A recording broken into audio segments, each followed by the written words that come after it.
Kalau gue yang harus banget itu dana darurat. Itu penting banget, harus sisakan. Jadi gue ada satu tabungan sih, reksadana lah itu ya. Jadi itu kalau gue taruh uang situ, udah itu gue anggap uang itu udah nggak ada. Gak akan gue pakai kalau urgent banget, itu baru gue pakai. Yang seharusnya dia menggunakan emergency funds karena dia tahan-tahan gak mau pakai emergency funds ya, dia pay later. Oh, ya. Yeah. What are your thoughts about that? Karena kalau gue selama selama nggak ngutang, ngapain ngutang gitu loh, gitu. Berapa persen yang harus disisihkan kalau untuk emergency funds? Sesuaikanlah 50-30-nya sesuaikan dengan gaji pendapatan kalian. Dan kedua, saran gue adalah jangan hanya memiliki satu pendapatan. Berarti lu sangat menerapkan sistem budgeting ya? Yes, harus banget itu. Seberapa penting sih sistem budgeting ini? Menyisihkan bukan menyisakan. Daripada omong doang, mending bicara uang. Oke, Alvarezi. Yes. An entrepreneur, health influencer, yes, public figure, dan juga satu lagi lecturer. Lecturer dosen. Banyak banget nih di babak semua ya. Ya karena kan kalau kita tinggal di Jakarta kita harus memiliki banyak pemasukan supaya bertahan. Jadi ya pemasukannya bukan satu doang. Enggak satu doang, nggak boleh, nggak bisa. Harus A B C D sampai Z, bisa sampai Z gitu. Asal pintar-pintar membelah diri. Oke, tapi gue penasaran, gaji lo berapa? Waduh, ya udah ngomongin gaji kayak bingung baru ya. Baru pembukaan aja udah diomongin gaji ya. Bingung bukan karena kebanyakan, karena bingung gaji yang mana gitu. Well, actually karena entrepreneur juga dan my career as in corporate slave I would say itu udah stop since last year, 2 years ago. So I don't have any particular number in terms of salary. Oke, minimum gitu. Deh, minimum pendapatan collectively from my job as a host and lecturer and also my business, probably ya above 50 million, above. Kita kerja berapa lama ya untuk dapat itu minimum loh, guys, minimum loh. Tepuk tangan dulu dong, tapi keren banget tuh. But still the struggle is real. You have 5 jobs in one day. Sometimes it's hard for you. You have time for yourself, for your family. Yeah. Tapi you have so many careers, so many talent. Orang lain kalau dari luar kan liatnya, wow, ini kayak perfect banget ya. Kalau dari LinkedIn dibuka LinkedIn-nya itu kayak perfect gitu ya. Sampai kemarin pas gue lihat-lihat ya, temen gue satu itu kayak enak banget ya lihat LinkedIn orang itu perfect banget karirnya gitu kan. Tapi sebenarnya do you have any hardships that you go through to reach your current position? Of course. Well, actually, seperti kita ngobrol tadi ya di belakang kamera ya kan. Sebenarnya as who I am today itu banyak banget sebenarnya struggles, kemudian juga hardships yang maybe people would didn't see it gitu. Karena apa yang kita post di social media it's all about good things gitu kan.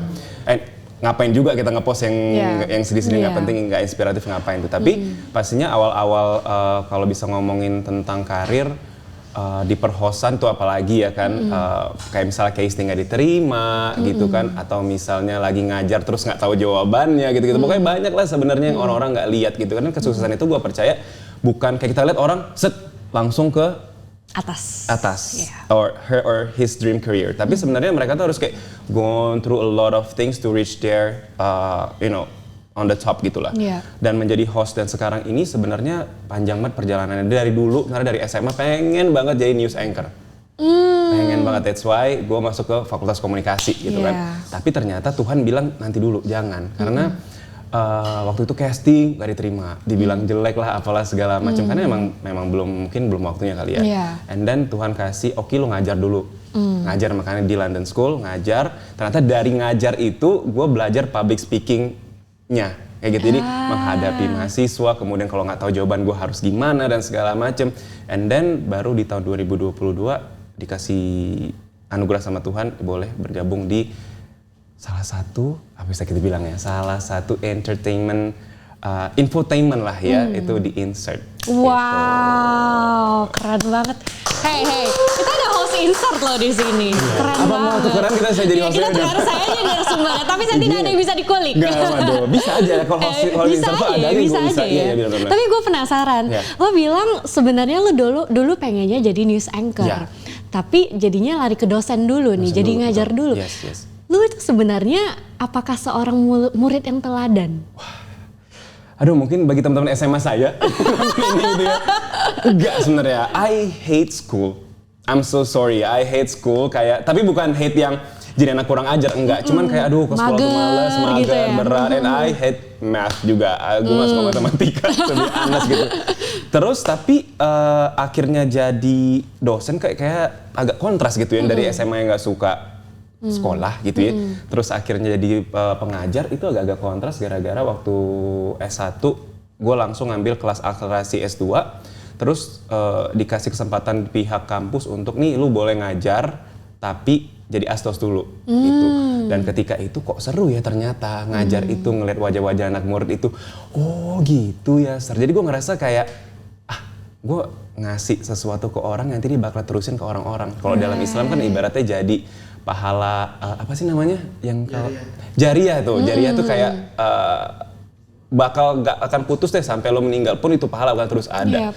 Dan sharing ilmu itu menurut gue sangat-sangat baik sekali sih. Jadi kayak I want to continue. Berarti sekarang ngajarnya ilmu komunikasi. Ilmu komunikasi, benar. Karena dulunya juga belajar ilmu komunikasi. Ilmu komunikasi But juga. that is your strength di komunikasi. Iya, pertama kayak jujur nih ya, pertama gue tuh sama sekali nggak bisa ngobrol lancar, ngomong lancar tuh kayak susah. Masih Lantap mata orang aja. ya? Itu nggak berani sebenarnya gitu. Akhirnya ya berani gara-gara practice, kuliah, terus juga presentasi lah, ikut organisasi, ngajar, akhirnya bisa jadi sekarang ini. Makanya orang lihat itu, gila ngomongnya casisius lancar, tapi sebenarnya banyak banget yang harus dilewatin. Salah-salah waktu nge-MC terus di-cut sama organizer juga pernah, sampai nangis gue pernah gitu loh, karena gue salah nyebutin sesuatu lah gitu ya, terus akhirnya di-cut dan itu gue benar-benar down sedown-downnya, gue takut tujuannya karir gue udah berakhir di sini gitu, but then it's not sih. That is just a learning for you. Just a learning for me gitu. Jadi kalau misalnya failure jangan anggap itu menjadi kayak your whole life is end gitu. Tapi sebenarnya dari failure itu gimana cara kita bisa belajar dan bangkit sih. Itu sebenarnya. Sampai bisa jadi pemenang pageant nih. Yes. Itu menarik loh menurut gue dari seorang dosen ya. Iya. Dari, random ya hidup gue. Iya random banget. Dosen nge-host tiba-tiba ikut pageant dan menang loh. Menang loh guys. Nih champion Elemen 2020 kita ada di sini gitu ya. Itu kenapa bisa pengen jadi ikut pageant gitu?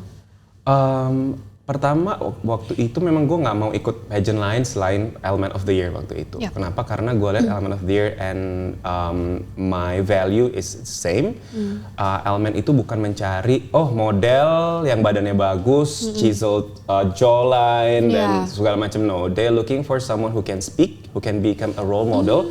Who can influence a healthy lifestyle, and I would say that's a very similar value that I've been doing gitu as a teacher gitu kan, sharing gitu kan. And then gue memberanikan diri gue audisi waktu itu diam-diam, nggak ada yang tahu juga karena gue takut nih kalau tes nggak masuk kan malu gitu ya. Jadi gue diam-diam, akhirnya ya alhamdulillah dengan segala usaha dan daya upaya menang alhamdulillah. I see. Tapi berarti sebenarnya it's a very different thing antara pageant dan juga modeling ya? Yes, beda. Perbedaan paling signifikan itu apa? Perbedaan yang paling signifikan kalau model itu, I would say they can be themselves deh kayaknya gitu. Karena kan model kan ibaratnya karakter gitu ya. Karakternya mungkin yang kayak siapa, Kelly Tandiono gitu, punya karakter sendiri. Kemudian mungkin kayak model-model lainnya lah. Tapi kalau pageants itu sometimes I would say kita nggak bisa jadi diri kita sendiri dulu gitu. Apalagi di atas panggung, if you're sad you need to smile, if you're angry you need to smile all the time. Tapi ya itu, apa yang udah kita mau mulai pasti kita udah tahu konsekuensinya apa gitu. Dan mungkin orang lihat kayak dada-dada gitu ya, pakai mungkin kalau cewek pakai gaun yang cantik, beautiful high heels dan segala macam. Tapi di balik itu pasti banyak banget perjuangan yang mereka lakukan. Sampai lu bisa jadi pemenang itu berarti sulit banget ya? Bisa dibilang iya, sulit sebenarnya untuk reach the point to become a winner. For me it's not that hard karena sebenarnya gue udah sign up to become Element of the Year, itu gue melakukan daya upaya gue lah gitu. Tapi sebenarnya yang paling sulit apa coba? Setelah menang itu gak cuman love and respect that I get gitu ya, tapi juga hates. Hate comment dan segala macam. Jadi waktu itu follower gue masih sekitar 4.000 atau 3.000 gitu sebelum ikut Element. And then after the final nights itu kayak tiba-tiba HP gue tuh udah nggak bisa balas chat lagi. Kenapa? Udah geter semua. Ya congratulations messages atau juga orang nge-add itu jadi sampai 10.000 lebih, sampai HP gue panas.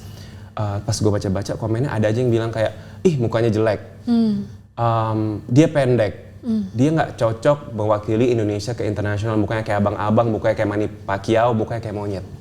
Itu banyak banget, gue ngerasa kayak apa emang gue nggak worth it ya buat menang ya. Dan itu very, makes me very sad, and I deleted my Instagram apps. Sampai pernah nge-delete Instagram apps? 3 hari, 4 hari gue nggak buka Instagram karena gue mental breakdown. Wow. Tapi karena gue dosen komunikasi, anak komunikasi, I know this is not okay. So I seek for help. I ask my friends, I talk to my friends, talk to my family about this, and they encourage me to, it's okay lah, jangan dipikirin sesuatu yang you cannot control, but focus on something that you can control. Berarti your friends dan juga dari dokter, dari pihak psikolog juga sangat membantu lo dalam recovery itu ya? Karena kan facts bahwa saya sebenarnya mental health itu banyak dialami oleh perempuan ketimbang laki-laki. Tapi rasio bunuh diri itu banyak di laki-laki. Oh. Ya, karena laki-laki itu nggak pernah mau share. Karena mereka lebih merasa they have the ego untuk mendam, dan gue malu kalau sharing. Exactly. That's why I realized that I cannot be like this. I need to share it to my friends. Jadi nggak stres sendiri gitu. Wow, berarti kalau misalnya lo ada problem lo harus cerita. Of course, harus cerita. Nggak bisa dipendam sendiri. No, nggak boleh. Oke. Dari sana lu build a camp. Yeah. You have your own camp. Yay. Itu untuk apa gitu? Gini, sebenarnya waktu build camp itu actually gue sama my business partner, which is my best friend juga, dia juga finalis Elmen juga. Yeah. Kita sama-sama dosen juga gitu. Jadi kan gue kalau di Elmen, yes I'm a winner gitu. Tapi ketika gue dikirim ke international tahun 2021 ke Polandia mewakili Indonesia dari 40 apa 30 negara gitu. Alhamdulillah walaupun stop di top 10, tapi ya alhamdulillah ya dapat top 10 gitu. And I didn't win gitu, yang di international. And then gue berpikir kayak, gue nggak bisa menang, but I can create another champion through my camp. Apalagi lu juga seorang mentor ya? Seorang mentor juga, dosen juga, dan ya winner juga di Elmen. Jadi kayak kenapa nggak gue share, kenapa gue stop share di sini? Kenapa gue nggak share tips-tips untuk bisa jadi menang baik di national atau international competitions. Dan gitu. puji Tuhan banyak banget yang ikut ya. Wah, di camp tersebut ya. Alhamdulillah banyak banget yang ikut. Dan baru kemarin, baru tadi malam, one of my students itu got the crown for Miss Mega Bintang Banten. So it's regional competitions dan menang. Wow, congratulations. Bangga nggak jadi mentor? Wah, bangga banget lah, bukan apalagi terharu sih ngelihat perjuangan Nabilah namanya. Nabilah kalau kamu nonton ini ya. Mantap. Keren loh. Lihat perjuangannya, latihan setiap hari, public speaking, drilling questions, latihan speech, dan membuahkan hasil crown on her head now. Wow, keren. Tuh orang-orang yang mau ikut beauty pageants tuh boleh langsung ke Calder Camp ya, Calder Camp ya. Itu bisa langsung ikut di IG ya. Yes. Bisa registration silahkan. Ini ada di bawah ini gitu ya. Oke, di tengah-tengah kesibukan lo, how do you manage your time and your financial flow? Oke. Kalau management time, my Google Calendar is my best friend karena gue orangnya sangat-sangat pelupa.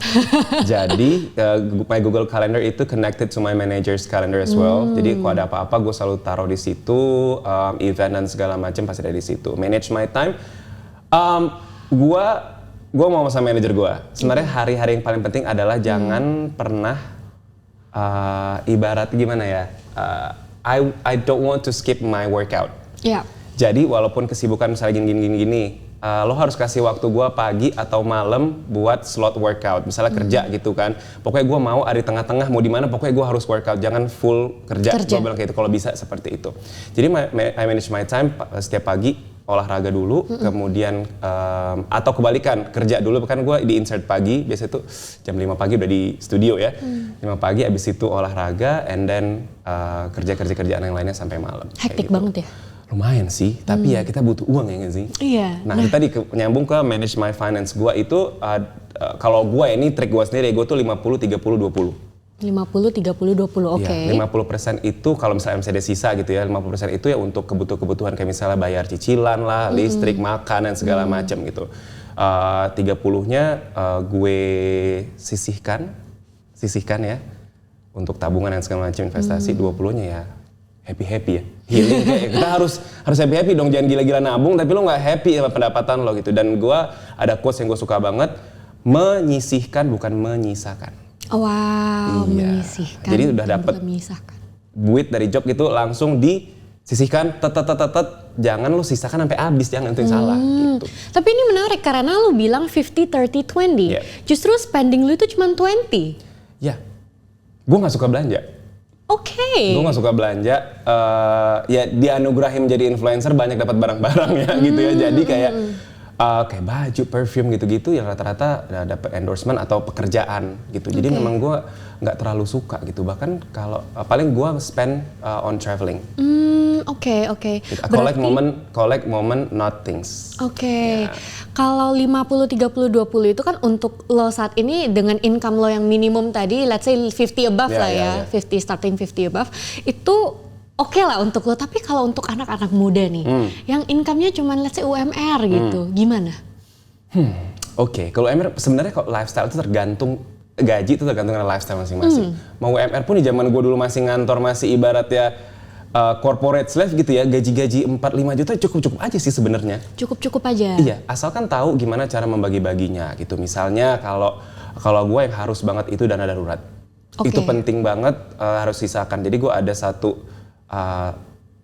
tabungan sih, reksadana lah gitu ya. Jadi itu kalau gue taruh uang situ, udah itu gue anggap uang itu udah nggak ada. Gak akan gue pakai kalau urgent banget, itu baru gue pakai. Berapa persen yang harus disisihkan kalau untuk emergency funds? Berapa persen ya? Kalau dari misal total gaji gitu ya, kalau gue menyisihkan sekitar mungkin 20-10% mungkin. 20-10% ya? gitu ya gue sisihkan, tapi regularly every month ya, jangan bolong-bolong. Oh, kayak gitu. harus terus ya? Harus terus, dan jangan lupa juga have fun. Makanya tadi gue bilang 50% itu kira-kira ya, tapi nanti 50 itu kalau misalnya masih berlebih gue bisa sisakan untuk entertainment lah, misalnya kayak buat traveling, karena gue quotes hidup gue juga once a year visit a place you've never been before. Gitu. Jangan cari-cari gila-gila cari duit tapi lu nggak menikmati dunia ini kayak gitu. Berarti lu sangat menerapkan sistem budgeting ya? Yes, harus banget itu. Seberapa penting sih sistem budgeting ini? Wah, penting banget ya, apalagi kayak di industri kayak gua, industri entertainment gitu ya, gampang banget untuk kita bisa lupa daratan. As in kayak bisa dibilang ngikutin teman gitu ya. Wah, ini pada pakai tas Coach, pada pakai tas LV gitu, tas ransel. Kalau kita nggak pinter-pinter budgeting dan bisa nahan diri, itu bisa keikutan sebenarnya. Langsung habis itu bisa ya? Kalau gue sampai sekarang gue masih pakai my backpack Nike atau my JanSport Nike yang udah 10 tahun yang lalu gue pakai gitu. And I wouldn't mind gitu. I wouldn't mind untuk pakai barang-barang yang karena emang itu bukan prioritas ya, bukan sesuatu yang we need actually ya. Ini kayak misalnya beli baju setiap seasons itu menurut gue nggak penting karena gue concern sama sustainability juga. Kayak gitu. Kalau misalnya bisa dipakai 2, 3 kali, 4 kali, kenapa enggak gitu. Ada teknologi mesin cuci. Kalau orang bilang kayak, ih baju lo itu aja gitu. Hey, ada teknologi mesin cuci ya. Menurut lo apa definisi sukses dalam memanage keuangan? Definisi sukses dalam memanage keuangan itu ketika kalian berhasil, tadi gue bilang, menyisihkan, bukan menyisakan. Gitu. Kebalik ya, kok jadi bingung gue? Menyisihkan, bukan menyisakan. Betul gitu, benar-benar berarti ya.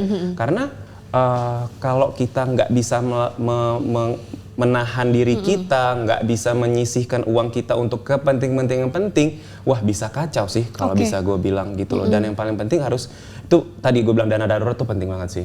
Di samping kita mungkin punya asuransi kesehatan, dana darurat kan it's not all about kesehatan ya. Misalnya kayak amit-amit kena bencana alam lah, apalah segala macam, kita punya uang itu. Jangan pernah nyimpan uang di bawah bantal ya. Jangan ya, simpanlah di tempat-tempat dari uang digital. Contohnya?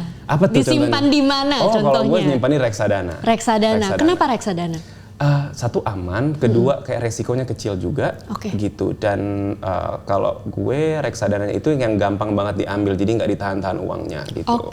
Anytime you want you can withdraw. Berarti lu sebenarnya investasi juga ya di sana ya. Tapi sebelum lu investasi itu penting nggak sih untuk research, untuk mengetahui bahwasanya gue akan masuk produk ini. Jangan gue cuma ikut temen.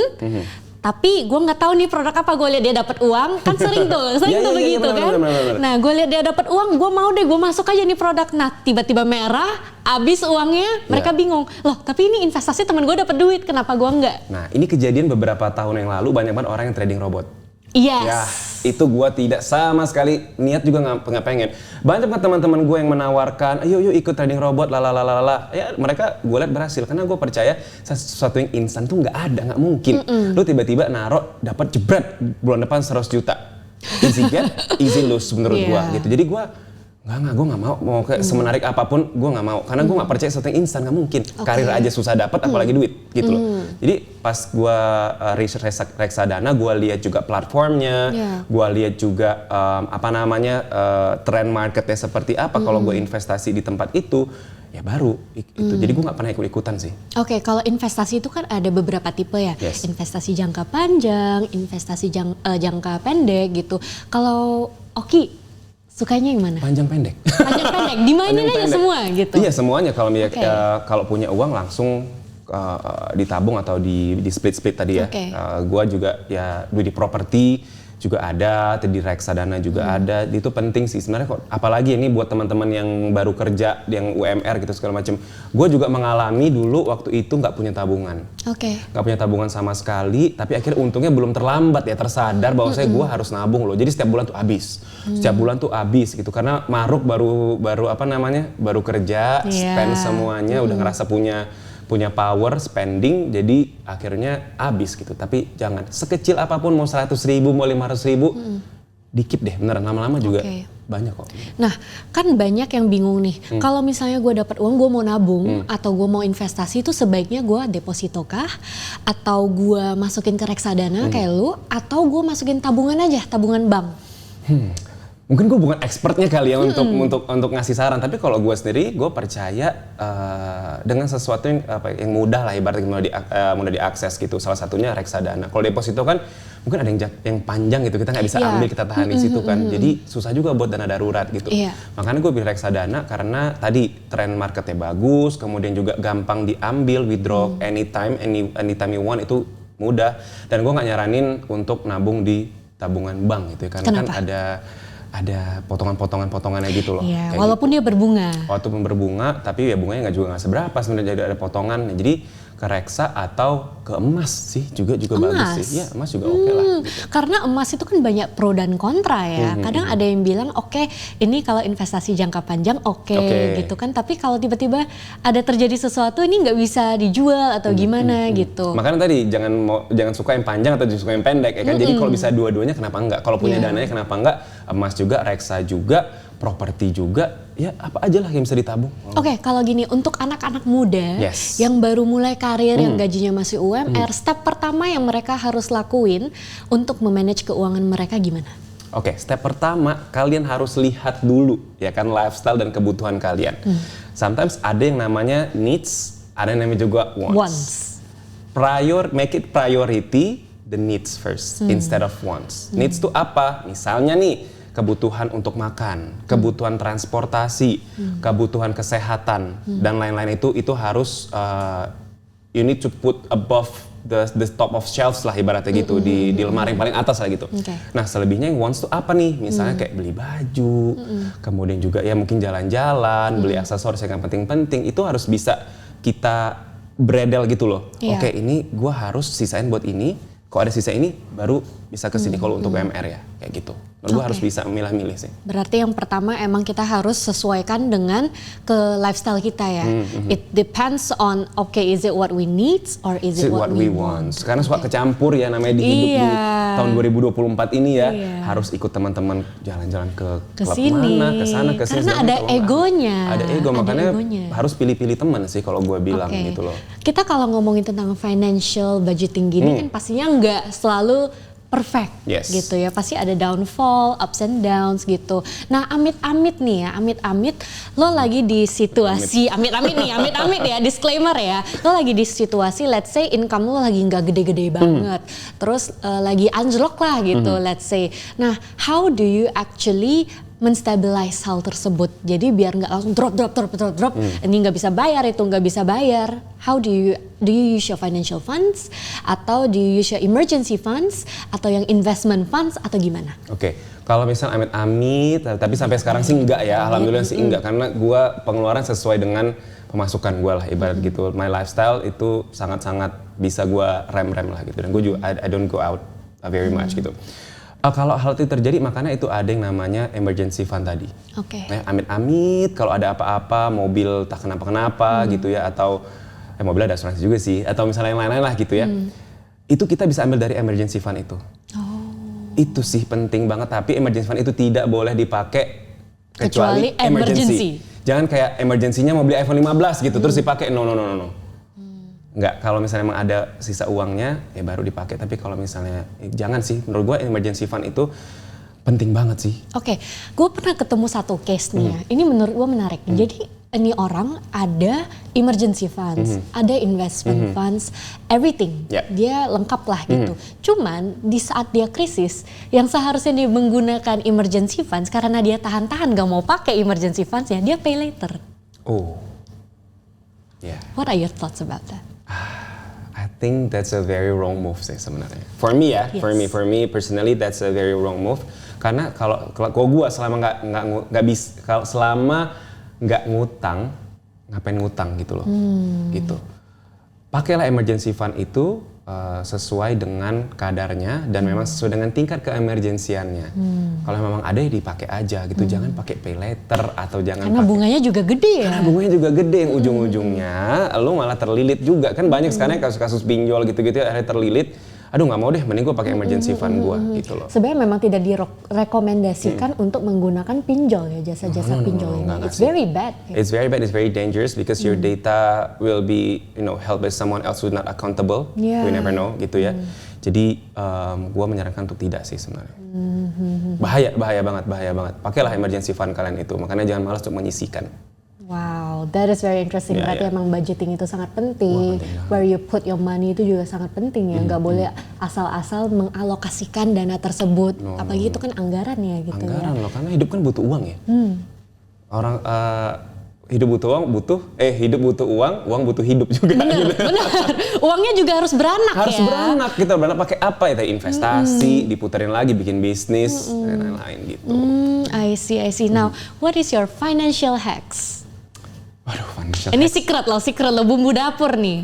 Financial hacks ku apa ya sebenarnya? Seperti yang gue bilang tadi, financial hacks itu membagi-bagi sih. Tadi yang 50-30-20 itu kalau mau diterapkan silahkan boleh gitu, 50-20-30. But then again, every person itu kan memiliki lifestyle masing-masing, kebutuhan. Ada mungkin yang harus membayar kuliah adiknya. Ada yang masih tulang punggung keluarga. Kalau gue kan memang live by my own gitu, I don't support anyone gitu. Jadi ya mungkin gue bisa ngomong kayak gini gitu loh. Tapi kalau kalian sendiri sesuaikanlah 50-30-nya sesuaikan dengan gaji pendapatan kalian. Dan kedua, saran gue adalah jangan hanya memiliki satu pendapatan. Kalau bisa banyak. Kalau bisa banyak. Kalau misalnya masih punya waktu, jualan online. You can do anything. Bisa bisa ngeles bahasa Inggris, misalnya pintar bahasa Inggris, bikin online. Teman-teman gue banyak yang bisa bahasa Korea, akhirnya bikin les bahasa Korea pakai Zoom meeting, dapat uang.